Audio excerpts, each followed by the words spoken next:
เข้าวันที่สี่เด้อนี่ขึ้นแพงเรียบร้อยเด้อขึ้นแพงวันที่สี่ขึ้นแต่เช้าไปแหละแล้วก็หากระชิมาถ่ายเนาะของเช้านี่ก็เล่งแห้ง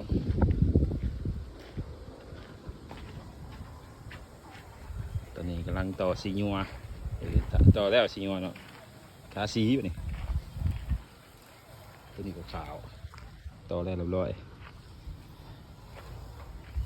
สร้างง่ายเป็นทาสีอย่างเดียวใส่แว่นทาสีมืดก็มืดเป็นยังใส่ไปก็ใส่ให้กันเนาะสีกับสี UR เนาะสีลาวเด้อสีที่ใส่นี่เลย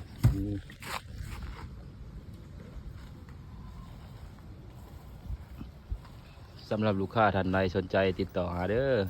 ทีมงานเฮาก็ยังสามารถเฮ็ดได้เบิดเด้อครับเบิดสากกระเบือยังเรือลบเฮ็ดบ่ได้แต่ยนต์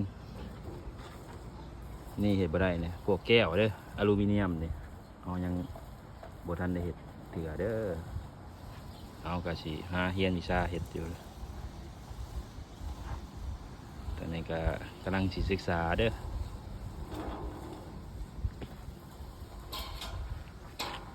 บ้านนี้บ้านดงดำดวนทางเข้ามาก็โอ้คักหลายมีแต่ป่าแต่ดง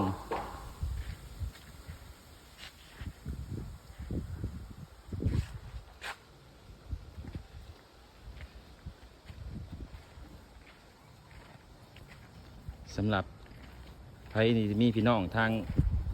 ต่างประเทศอยากเฮ็ดเฮือนก็ติดต่อหาเฮาได้เด้อบางเทื่อเพิ่นเห็นนะเฮาเฮ็ดโอ้งามเงิมก็ติดต่อเขาได้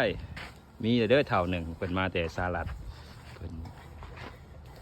พิ่นติดต่อให้เฮาเฮ็ดแต่เฮาท่านได้มีเวลาเถื่อเนาะสร้างใหญ่เพิ่นก็สิไปผู้แหละเมื่อบ้านโอกาสเมื่อเฮ็ดเฮือนให้ลูกชายส่งลูกชายเพิ่นว่าสร้างหืนนี่อยากมีปัญหากับปัญหาลูกกิ้งเนาะมื้อนี้มีปัญหาแห้งแล้วโอ้ถิ่นไอ้ถิ่นเสือซิดมอคอนี่มหาวิทยาลัยแห่ง